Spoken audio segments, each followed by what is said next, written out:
y así lograr nuestra felicidad.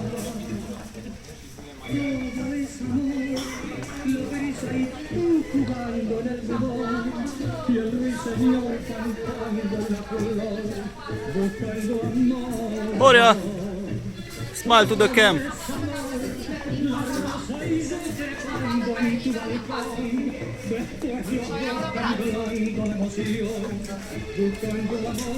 Ionuț, cum pot să fie mai mulți bărbați decât femei? Eu nu înțeleg.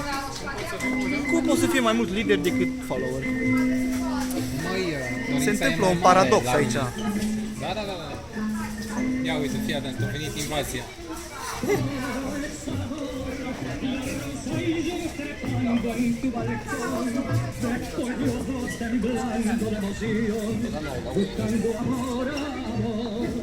Bun, ați intrat extraordinar de bine, toți bărbații au fost pe interior, așa și trebuie.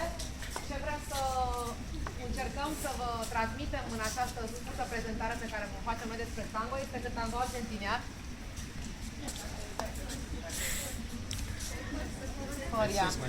tango argentinian este o chestie în fiecare dintre noi. Este o chestie naturală, exact ca și mersul pe stradă.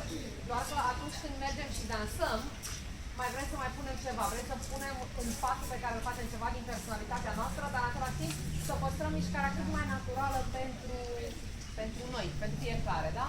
Deci să nu vedem, vreau să fiu înalt, să mă transform în ceva. Vă face chestia asta? A apucat să se prezinte? A apucat să... Au apucat să numele? la unii le-am scris numele pe hârtie, l-am scris așa cum l-am scris acolo. Mai întrebăm o dată? Mai întrebăm o dată, Iana? Nu? Bine.